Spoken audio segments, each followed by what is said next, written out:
La misma entrevista donde Israel Rojas dice que si lo que buscan es que el pueblo se rebele, hasta el momento no se está dando y lo van a tener difícil. Hay que verla con lo que está pasando en la calle hoy. No hay una revolución gigante de millones de personas en la plaza, es verdad. Pero sí hay un país lleno de pequeñas explosiones. Morón ardiendo, los cacerolazos en La Habana, barrios enteros cansados de apagones, hambre y promesas vacías. Esa imagen de Israel hablando tranquilo contrasta con la de los cubanos en la oscuridad, dándole leñazos a los calderos y gritando basta. No están celebrando la llegada de Fidel ni el viajecito a Madrid de ningún trovador. Están diciendo hasta aquí. Desde ahí se entiende mejor la figura del artista vocero. No es solo un cantante dando su opinión. Es alguien que reconoce que la cosa está muy dura, pero enseguida te dice que el pueblo entiende, que no se revela y que sigue resistiendo. Eso no se describe en la realidad completa, no se ve exactamente en la realidad. Él lo que está haciendo es recortándola para que encaje en lo que el poder quiere escuchar. En Cuba hoy hay dos colas, la de pollo y la cola detrás del escenario. La mayoría vive en la primera. Los voceros suelen hablar de la segunda y desde ahí el país siempre parece mucho más tranquilo de lo que realmente está. Para entender por qué artistas como Silvio Rodríguez o Israel Rojas defienden al gobierno, no basta con decir son comunistas y ya. Hay cuatro cosas que se mezclan. Su historia de vida, lo que dicen que creen, lo que ganan con esa postura y la vida que llevan gracias a esa postura. Silvio se hizo adulto dentro del sistema. Fue miliciano, estuvo en estructuras militares y culturales, fue diputado, fue la banda sonora de la revolución durante décadas. Su carrera entera está pegada al proyecto. Durante años se ha repetido que pidieron mandarlo a campos de castigo con otros artistas, pero terminó protegido por algunos mandos que lo apartaron de ese final. Y eso marca. Sabes que el sistema puede destruirte, pero en tu caso te salvó y te premió. Cuando un aparato te perdona y además te da un lugar privilegiado, es muy difícil morder la mano que te aguantó. En el caso de Israel, la historia es más reciente, pero la lógica es parecida. Él no aparece como un crítico de afuera que se fue acomodando. Aparece ya como un trovador de la casa, comprometido con el discurso oficial. Desde el inicio se presenta como alguien que no es opositor, que su crítica cuando la hace es dentro del marco del proyecto. Eso abre puertas, conciertos, discos, entrevistas, presencias en medios, giras. No está mirando al poder desde lejos. Está jugando dentro del equipo del poder, aunque a veces se disfrace de comentarista neutral. Y después vienen los intereses. En una Cuba donde el salario estatal no alcanza, donde los apagones son parte del día a día y donde conseguir medicamentos es una odisea, estar bien con el gobierno no es solo ideología, es también un negocio.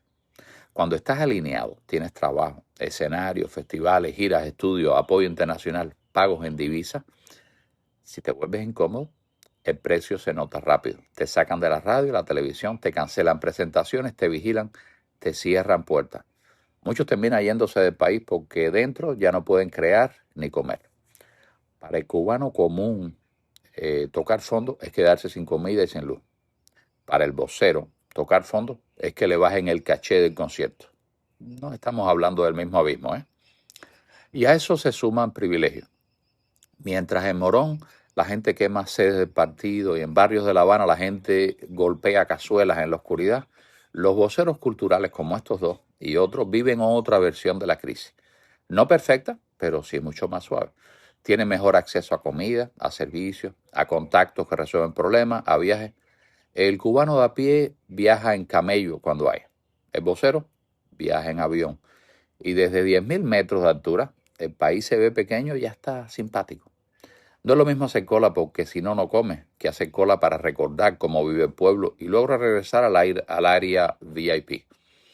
No es lo mismo un apagón en un cuarto vacío que un apagón en una casa con reserva y con un plan B. Cuando vives varios escalones por arriba, es fácil creer que el pueblo aguanta porque tú no estás soportando la versión más dura de ese aguante. Y ahí entra la ideología. El cuento suena épico. Cuba sitiada, bloqueo, soberanía, resistencia, dignidad. Silvio se formó con ese relato desde adolescente. Israel construyó su carrera dentro de ese marco. Seguramente hay una parte de ellos que cree de verdad que en ese guión. Pero la pregunta incómoda es cuánto hay de fe sincera y cuánto hay de fe bien pagada.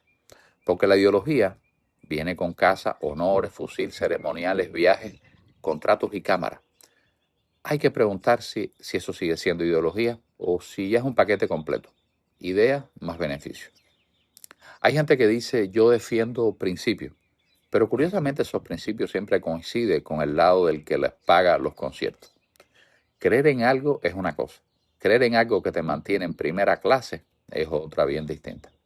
Cuando un sistema te deja vivir mejor que a la mayoría, te pone por encima del resto y te protege, es muy fácil volverte más fanático que nadie. No porque leas más libros, sino porque tienes mucho más que perder si el sistema se cae.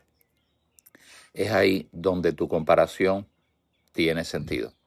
Si un régimen te hace vivir como un rey mientras hunde a los demás, puedes terminar siendo más incondicional que muchos de los que acabarán juzgados por lo que hicieron. Ellos sabían que estaban manchados. Tú puedes esconderte detrás de la palabra arte mientras cobras los frutos del mismo poder. En el caso de Silvio, se mezcla todo. La biografía detrás del proceso, el hecho de que estuvo cerca de experiencias de castigo, pero al final lo salvaron, la trayectoria como símbolo oficial y su postura actual pidiendo un fusil para defender al país y recibiéndolo en un acto público. Ya no es solo el poeta que canta, es el trovador que se para al lado del poder armado y dice, yo estoy con ustedes. En el caso de Israel, pasa algo parecido.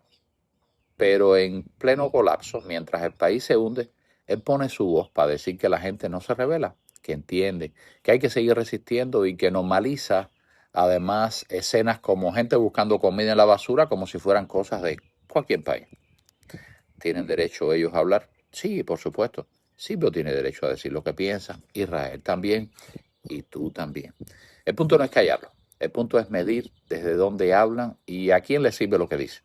Una cosa es opinar sobre Cuba y otra es hablar en nombre del pueblo, cuando simplemente hace años que no hace la misma cola que ese pueblo. Por eso la frase que debes repetir varias veces es, en Cuba hay dos colas, la del pollo y la de atrás del escenario.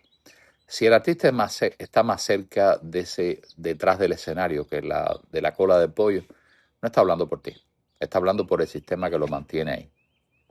En lo personal, muchos de nosotros nacimos y crecimos con esas canciones. Nos enamoramos, nos despedimos, hicimos colas con esa música de fondo y está bien reconocerlo. Pero llega un momento en que hay que escoger. O te quedas aferrado a la nostalgia o miras de frente la realidad. Yo también tuve esas canciones como banda sonora. Pero hoy, cuando veo un país en apagón y al trovador defendiendo a los responsables del apagón, tengo que decidir si le soy fiel a la música o a la verdad. Cuando el comunismo caiga en Cuba, porque va a caer, esas cuatro cosas, historias, creencias, intereses y privilegios, también van a marcar qué hace uno. Es fácil imaginar a Silvio refugiándose en su lado trágico, el viejo trovador que dice que creyó sinceramente, que se equivocó, que acompañó un sueño y que está dispuesto a que machuquen sus huesos en el juicio de la historia como en sus propias canciones. Habrá quienes quieran perdonarlo y separar la obra del hombre y habrá quienes no quieran hacerlo, como yo. Israel la tiene un poquito más difícil. No es el mito de los años 60, es la cara del discurso oficial en la época del apagón, del hambre y del éxodo. Es el que decía que el pueblo no se rebela mientras Morón ardiendo y La Habana sonaba a las cazuelas. Llegado el momento, intentará presentarse como un moderado, como alguien que buscaba paz, que nunca quiso lo peor, que siempre pensó en el pueblo. Sacará incluso versos suyos para probar todo esto. Por ahí estarán las entrevistas, las frases, las tomas donde se alineó claramente con el poder y no con los que estaban en la oscuridad, la mayoría del pueblo. Al final, cuando este capítulo de la historia se cierre, la pregunta para ellos y para todos los que juzgaron a ser voceros será muy simple y muy dura. ¿Tu voz estuvo del lado del poder o del lado de la verdad? Porque una cosa es ser artista en tiempos difíciles y otra muy distinta es ser el músico de fondo del naufragio. La próxima vez que escuches a un artista hablar en nombre del pueblo, hazte esa prueba de fuego. ¿Lo ves más cerca de la cola del pollo o de la mesa del ministro? Si está más cerca de la mesa, ya sabes, no está cantando para ti, está cantando para ellos.